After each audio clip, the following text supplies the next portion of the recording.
Hello, good morning, नमस्कार, आदाब, सत श्री अकाल। केम छो? मजामा? सब बढ़िया? फिजिक्स भी बढ़िया चल रही होगी। तो हम कर रहे हैं करंट इलेक्ट्रिसिटी को और उसका हम कर रहे हैं लेक्चर नंबर 3। तो इससे पहले हम क्या पढ़ चुके हैं? रेजिस्टेंस को बहुत अच्छे से पढ़ चुके हैं, करंट के बारे में भी पढ़ चुके हैं। अब जरा इसी टॉपिक को थोड़ा सा आगे बढ़ाएंगे और देखेंगे कि रेजिस्टेंस पर टेम्परेचर का क्या फ़र्क पड़ता है। अब गर्मी भी बहुत हो रही है, अब टेम्परेचर का इफेक्ट तो हमारे ऊपर इतना पड़ता है, तो सोचो जरा रेजिस्टेंस पे क्या फ़र्क पड़ेगा। तो थोड़ा देखेंगे कि रेजिस्टेंस पे टेम्परेचर का क्या फ़र्क पड़ता है। तो मैं हूं सक्षम वत्स, आपका फिजिक्स टीचर, और करते हैं अपना आज का लेक्चर शुरू। तो देखो बच्चों, अब तक हमने जो रेजिस्टेंस का फॉर्मूला पढ़ा है, अगर मैं आपको बताऊं तो आर पढ़ा हमने रो एल अपॉन ए, और रो पढ़ा है हमने M upon N E square tau पढ़ा है। रो यहाँ पुट कर दे तो आर का फॉर्मूला ये भी बन जाता है M L upon N E square tau A. तो कुल मिला के ये आपस में इंटर रिलेटेड ही है। अब अगर मैं बात करूं कि टेम्परेचर का क्या इफेक्ट पड़ेगा रेजिस्टेंस और रेजिस्टिविटी पे, तो एक बात ध्यान करो कि हमने पढ़ा था जो मटेरियल है कितने टाइप का होता है? 3 टाइप का होता है। एक होता है हमारा कंडक्टर, एक होता है सेमीकंडक्टर, और एक होता है इंसुलेटर। तो इंसुलेटर से तो करंट पास ही नहीं होता। जब इंसुलेटर से करंट पास नहीं होता तो फिर उसके रेजिस्टेंस की क्या चर्चा करनी है। तो इंसुलेटर की हम बात यहाँ नहीं करेंगे, बात करेंगे किसकी? कंडक्टर और सेमीकंडक्टर की। ठीक है। तो बेसिकली अगर मैं बात करूं, हमारे पास 2 मटेरियल हैं। एक है हमारे पास कंडक्टर और दूसरा है हमारे पास सेमीकंडक्टर या सेमीकंडक्टर। मैं सेमीकंडक्टर भी बोल सकते हो आप। कंडक्टर होता है, सेमीकंडक्टर होता है। तो दोनों में अगर हम पढ़ें कि भाई टेम्परेचर बढ़ाने से क्या क्या कहानी इसके अंदर घटित हो रही है, जरा इसको समझें। तो देखो, पहले इसको हम थोड़ा सा समझते हैं, फिर इसको डिटेल में करेंगे।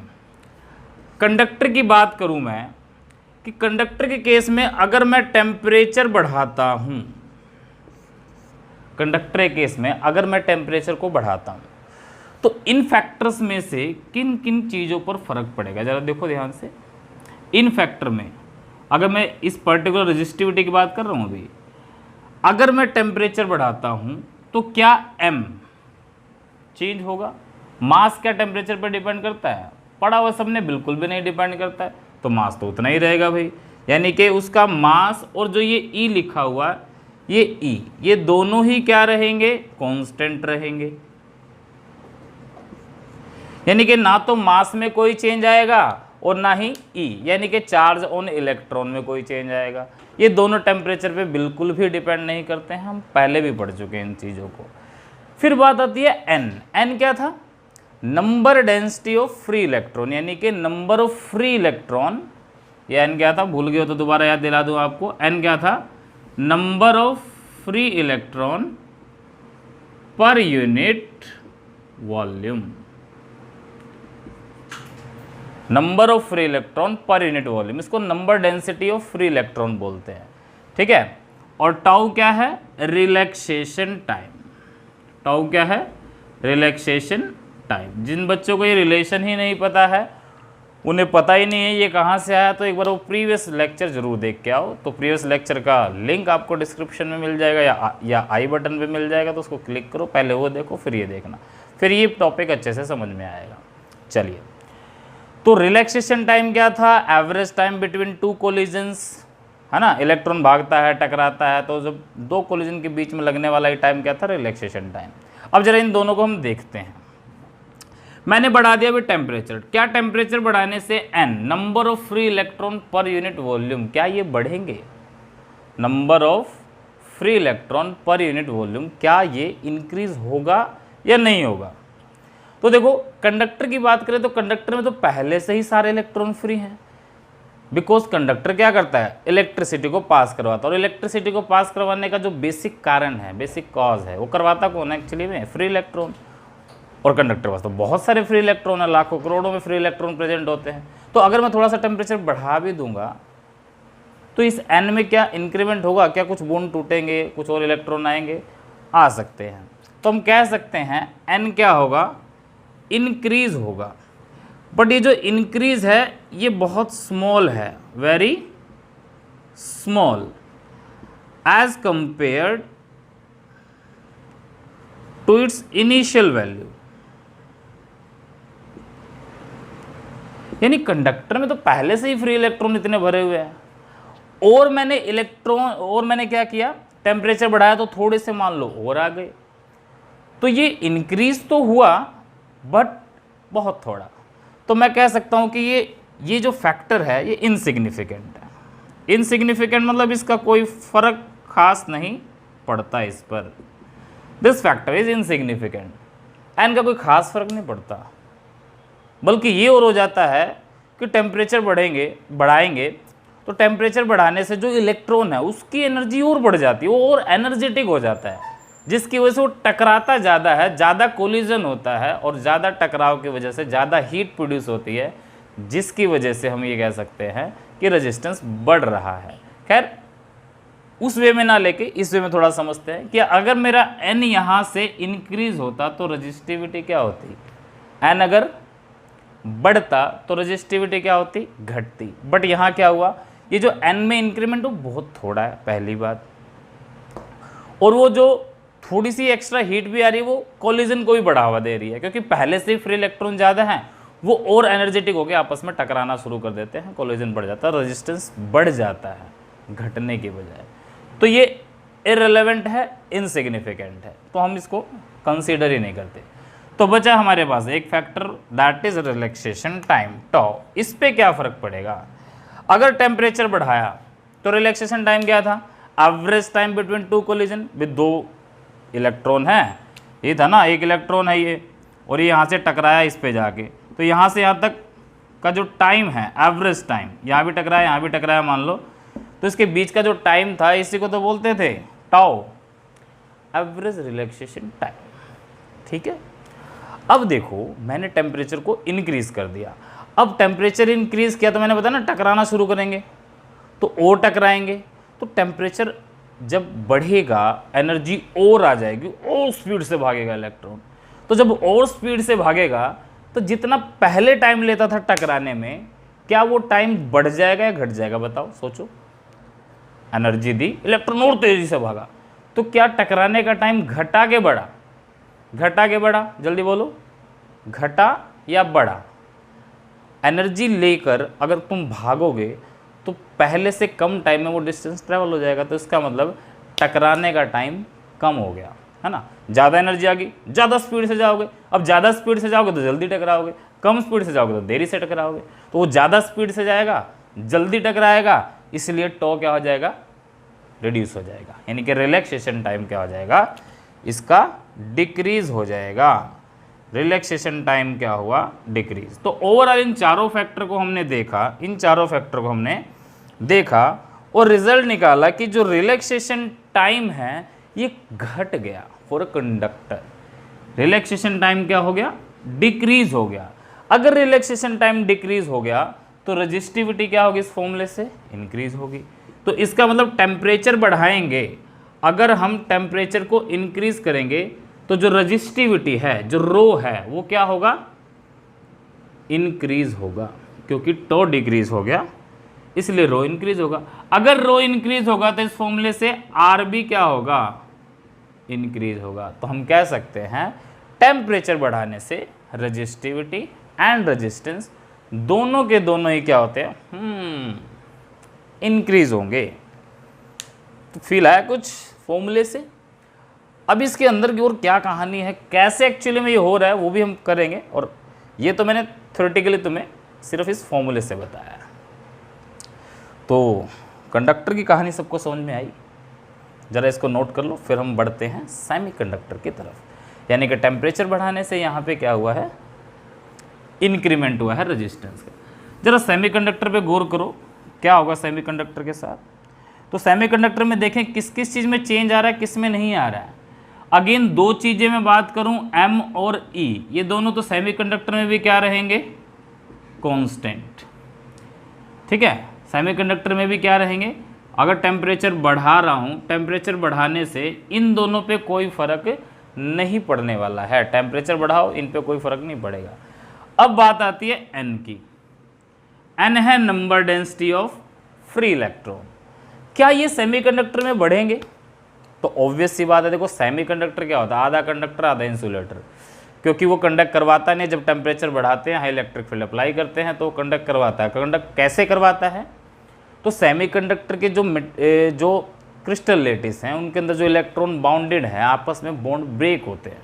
बॉन्ड ब्रेक होने से इलेक्ट्रॉन फ्री होता है, और वो जो इलेक्ट्रॉन फ्री होता है वही इलेक्ट्रॉन क्या करता है, कंडक्टिविटी का कारण बनता है, वही करंट को पास करवाता है। देखो सेमीकंडक्टर को आप डिटेल में पढ़ेंगे हम 9th यूनिट के अंदर, बहुत डिटेल में आएगा, पूरा चैप्टर ही सेमीकंडक्टर के ऊपर है।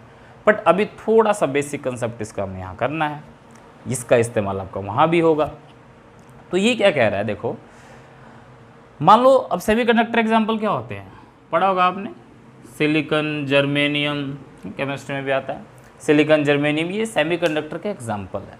अब सेमीकंडक्टर में क्या है, बॉन्ड है, यानी कि बॉन्ड तो सब में बने होते हैं। देखो सेमीकंडक्टर में खास बात क्या होती है कि जैसे ही हम टेम्परेचर बढ़ाते हैं, उसके आपस के बॉन्ड ब्रेक होते हैं, और ये बॉन्डिंग क्या होती है, एक बैंड थ्योरी आएगी आपकी पूरी, जिसमें वैलेंस बैंड, कंडक्शन बैंड, अगर आपने केमिस्ट्री में शायद पढ़ा हो, नहीं पढ़ा तो कोई दिक्कत नहीं है, फिजिक्स में भी पढ़ोगे इसको।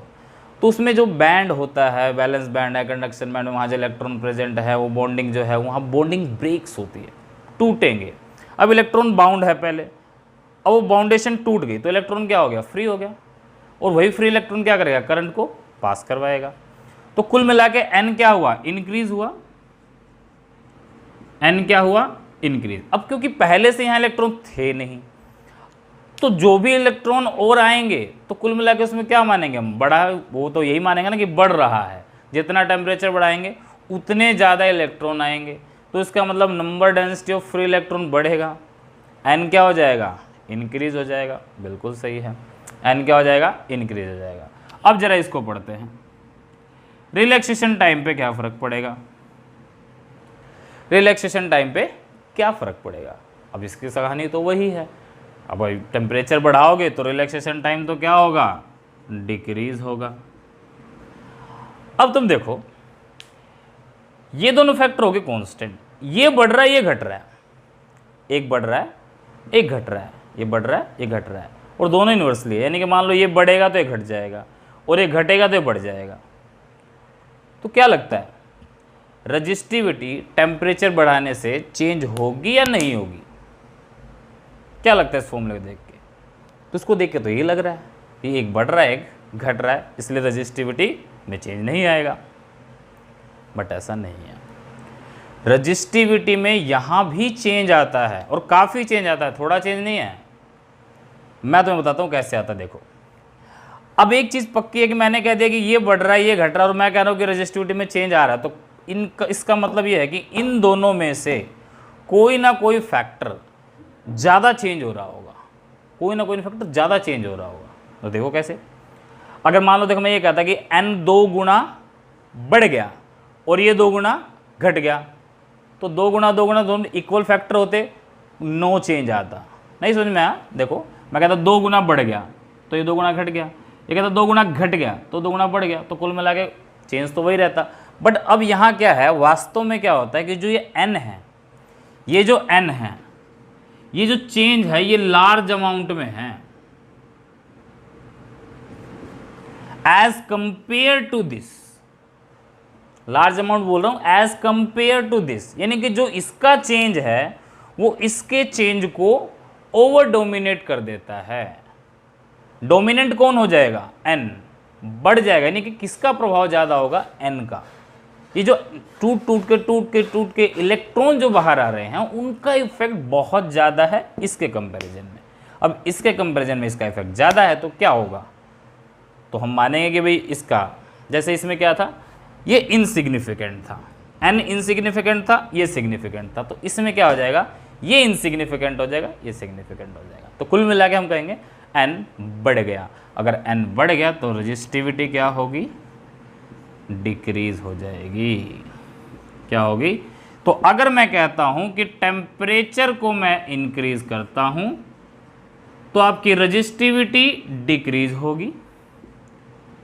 होगी, ऑल्सो रेजिस्टेंस भी क्या होगा, डिक्रीज होगा,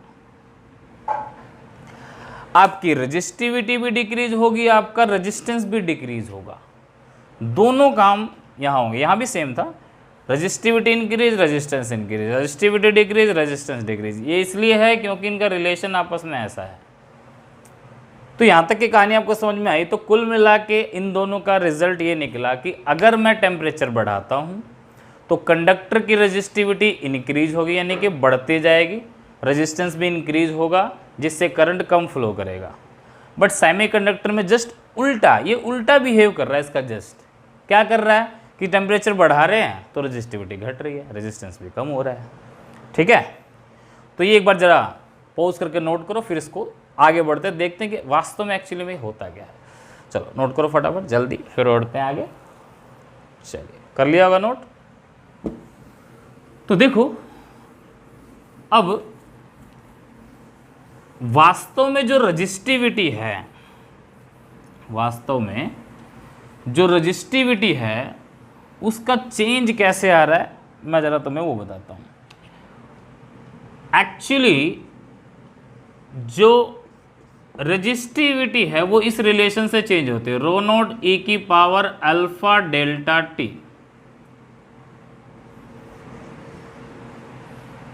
वास्तव में जो रजिस्टिविटी है वो इस रिलेशन से चेंज होती है। हियर इज एक्सपोनेंशियल सीरीज, ई क्या है, एक्सपोनेंशियल सीरीज है। और रो नोट क्या है, क्या लग रहा है रो नोट, तो रो नोट को हम बोल देते हैं, अब ये जो रो है इसको तो मान लो मैं टी लिख दूं, यानी कि जो रो टी है वो है resistivity, resistivity at any temperature T degree Celsius. ये जो रो है टी, ये रजिस्टिविटी है किसी भी टेम्परेचर पे जो हमने निकालनी है। रो नोट क्या है, कई बार इसको हम बोल देते हैं रो नोट है resistivity at 0 kelvin, but actually में बोलना ऐसा चाहिए कि रो नोट उसका ओरिजिनल रेजिस्टेंस से पहले जो रेजिस्टेंस था, यानी कि इनिशियल रेजिस्टेंस कितना था वो है। ठीक है, इस रिलेशन के अकॉर्डिंग। बट यहाँ हम कई बार लिख देते हैं resistivity at 0 kelvin, resistivity at 0 kelvin, या इसको बोल सकते हो आप original resistance, resistivity sorry, original resistivity क्या है वो चीज है ये। ठीक है, अल्फा क्या चीज है इसमें, अल्फा क्या चीज है। डेल्टा टी तो आपको समझ में आ रहा है, डेल्टा टी क्या है, चेंज इन टेम्परेचर, यानी कि आपने टेम्परेचर में चेंज कितना किया। मान लो 0 डिग्री था, मैं 50 डिग्री पे जाना चाहता तो चेंज 50 डिग्री का हो गया, 70 डिग्री का जाना चाहता हूँ 70 डिग्री का हो गया, 1000 डिग्री का जाना चाहता हूँ तो टेम्परेचर चेंज 1000 डिग्री हो गया। ठीक है, यानी कि चेंज कितना किया। व्हाट इज अल्फा, अल्फा क्या है, क्या है अल्फा। अल्फा को बोलते देते हैं, क्या अब कभी अल्फा देखा है आपने, ये वाला अल्फा याद करो। टेम्परेचर बढ़ाते थे 11th क्लास में, जरा फ्लैशबैक में जाओ, जरा प्रॉपर्टीज ऑफ बल्क मैटर है, मैकेनिक्स जो हमने पढ़ा था उसके अंदर जाओ। उसके अंदर क्या हमने हीट पढ़ी थी, जब हीट करते हैं तो किसी मटेरियल की लेंथ बढ़ती है, एरिया बढ़ता है ना। उसमें हमने पढ़ा था alpha beta gamma, relation between alpha beta gamma, और वहाँ हमने पढ़ा था कि लेंथ में इंक्रीमेंट होता है, एरिया में होता है और वॉल्यूम में होता है। तो वहाँ अल्फा क्या होता था, coefficient of linear expansion. Alpha को बोल देते थे कोएफिशिएंट ऑफ लीनियर एक्सपेंशन, क्योंकि लेंथ में इंक्रीमेंट है, एरिया तो एरिया में, वॉल्यूम है तो वॉल्यूम में। तो कुल मिला के अल्फा बीटा गामा इन तीनों को ही क्या बोल देते थे, coefficient of thermal expansion, coefficient of thermal expansion. ऐसे यहाँ क्या बोलते हैं अल्फा को, coefficient of thermal resistance.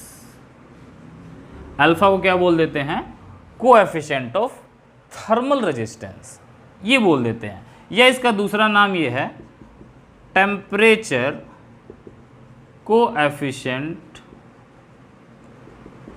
Of resistance, और अगर रेजिस्टिविटी लोगे तो रेजिस्टिविटी।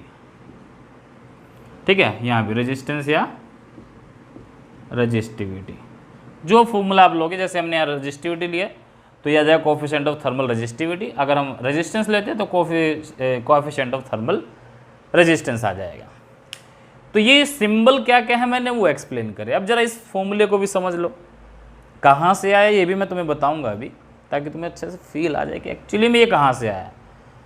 किताब में जो लिखा हुआ वो भी मैं सीधा करा के और आपको बता सकता था, बट मैं ये डिटेल में सिर्फ इसलिए बता रहा हूँ ताकि आपको अंदाजा आ जाए कि एक्चुअली में आया कहाँ से, कहानी क्या है इसकी, तो क्वेश्चन अच्छे से होता है। अब इसमें एक चीज़ देखो, rho t is equals to rho naught e की पावर अल्फा टी। यहाँ एक्सपोनेंशियल चेंज है। क्या ई की पावर एक्स को आपने कभी, ई की पावर एक्स की एक्सप्रेशन क्या होती है, ई की पावर एक्स, जिनके पास मैथ्स 11th में पढ़ा उन्होंने शायद पढ़ा होगा, जिनके पास मेडिकल हो घबराए नहीं, कोई ज़्यादा लंबी चौड़ी कहानी नहीं है, बस मैं बता रहा हूँ ताकि आपको भी पता होना चाहिए कि कॉम्पिटिटिव एग्जाम्स की अगर तब तैयारी करते हो हैं, और उसमें मान लो कोई जेई की तैयारी कर रहा है और मेडिकल वाले तो खासकर मान लो नीट की तैयारी कर रहे हैं, तो उनमें अगर मान लो मैथमेटिक्स थोड़ा सा आता है तो आपको आना चाहिए। सिर्फ उतना आपको याद रखना है, याद नहीं होता तो रट लो इसको। तो मैथ्स वाले बता देंगे ई की पावर एक्स की एक्सपेंशन क्या होती है, क्या ये होती है 1 + x square upon 2 factorial plus x cube upon 3 factorial up to so on, यही होती है भाई ई की पावर एक्स की एक्सपेंशन। अब ये एक्सपेंशन है और इसमें अगर मैं ये कह दूं कि x की वैल्यू अगर बहुत स्मॉल है, x की वैल्यू क्या है, बहुत स्मॉल है, तो x जब स्मॉल है तो ये फैक्टर्स क्या होते हैं, इररिलेवेंट हो जाते हैं, बहुत छोटे हो जाते हैं, तो इनको लिखने की जरूरत नहीं होती। इन दैट केस मैं लिख दूंगा इसको ओनली 1 + x। कब, when x is very small. x की वैल्यू अगर बहुत छोटी है तो ये इररिलेवेंट हो जाते हैं, इसको मैं ये लिख सकता हूं 1 + x। तो जरा यहां गौर फरमाएंगे, यहां जो मैं अल्फा आपको बता रहा हूं जिसका नाम है कोएफिशिएंट ऑफ थर्मल रेजिस्टिविटी या रेजिस्टेंस, इस अल्फा की वैल्यू बहुत स्मॉल होती है। इस अल्फा की वैल्यू रेंज होती है इसकी 10⁻² से 10⁻⁴ पर डिग्री सेल्सियस, या इसको लिख देते हैं हम पर डिग्री सेल्सियस या पर केल्विन। इसकी रेंज होती है 10⁻² से 10⁻⁴, इसी रेंज के अंदर ये इसकी वैल्यू कहीं ना कहीं मिलेगी। तो ये वैल्यू बहुत स्मॉल है, ये वैल्यू क्या है, अल्फा क्या है, बहुत स्मॉल है।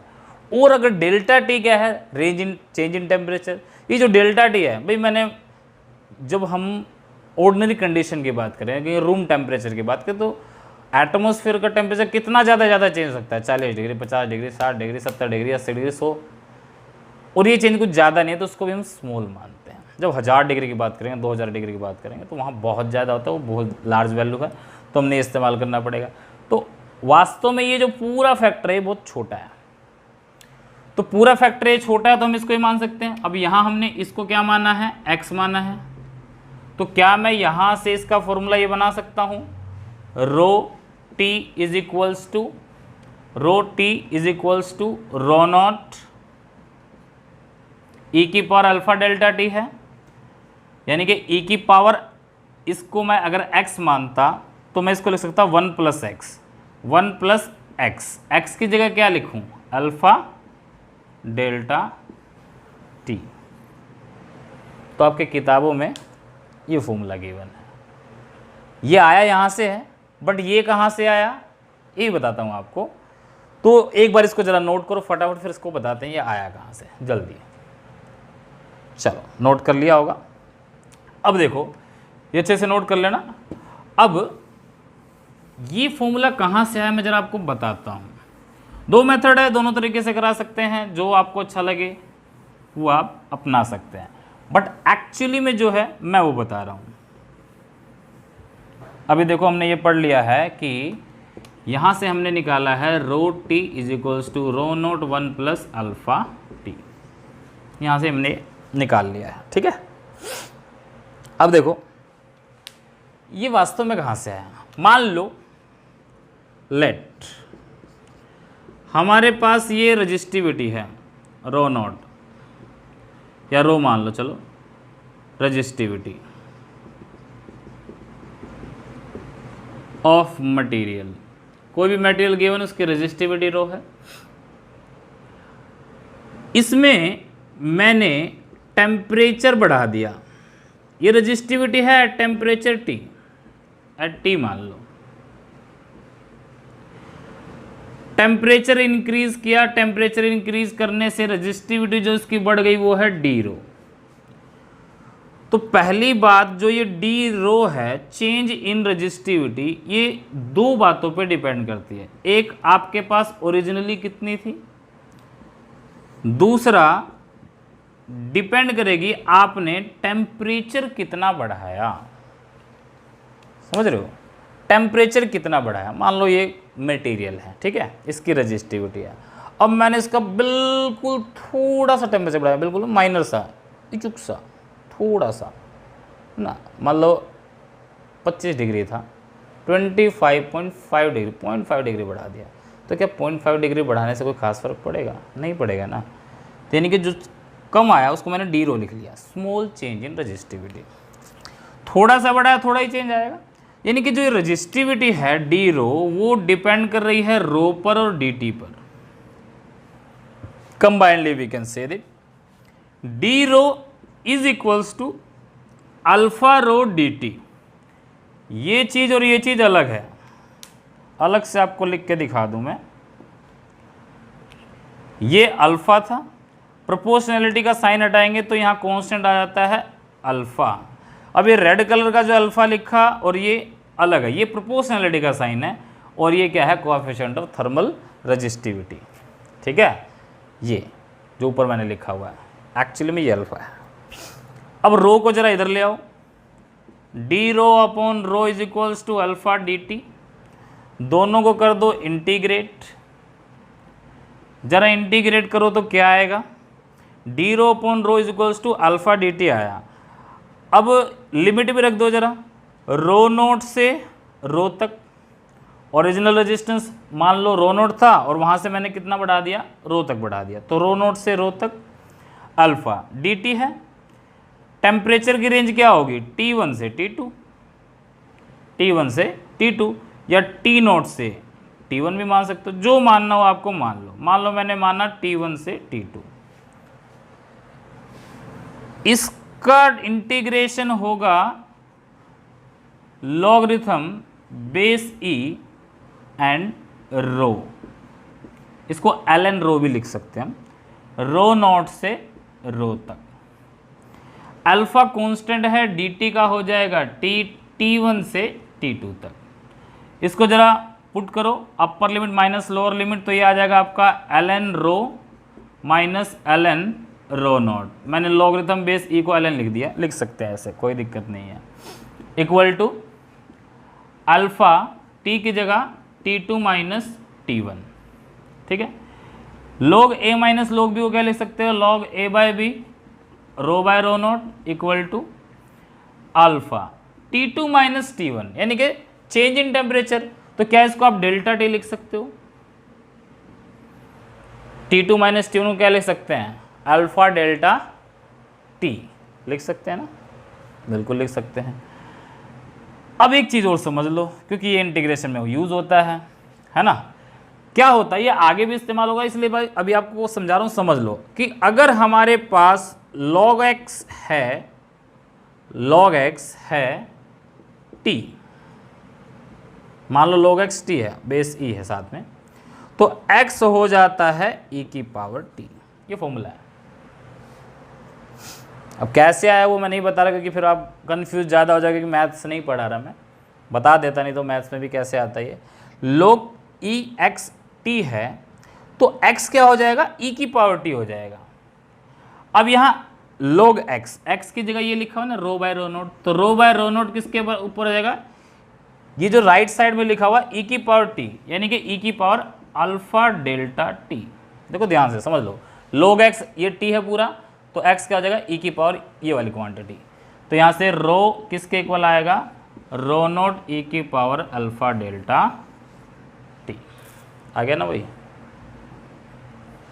तो वास्तव में ये चीज़ ये है, यहाँ से आई है और इसी से फिर ये आया है। इससे ये कैसे आया मैं बता चुका हूँ आपको, और ये एक रिलेशन दोबारा भी डिराइव करके बता सकता हूँ। दूसरा मेथड भी है, वो भी करा देता हूँ, जो अच्छा लगे वहाँ से समझो, वहाँ से करो, आपकी मर्जी है। देख लो एक बार इसको, जल्दी से नोट कर लो। चलो नोट कर लिया होगा। अब सेम रिलेशन मैं आपको दूसरे मेथड से डिराइव करके दिखाता हूँ, कोई ज़्यादा मुश्किल नहीं है, वही चीज़ है, सेम चीज़ है। देखो अभी भी मैंने किया कि d rho equal to alpha rho d t, अभी भी किया था, रो को इधर ले आता, इंटीग्रेट किया था, वही है। अब अगर मैं ये मान लूँ कि ये रजिस्टिविटी ओरिजिनल है और ये कांस्टेंट है, ये क्या है, ओरिजिनल कितनी मानी थी हमने, रो नोट, तो मान लो इसको रो नोट मान लो, और ये रो नोट फिक्स मान ली जो पहले थी, वो तो उसमें क्या चेंज होना, पहले जो ले ली। तो जरा इसको इंटीग्रेट कर दो दोनों तरफ से, इधर से भी इधर से भी।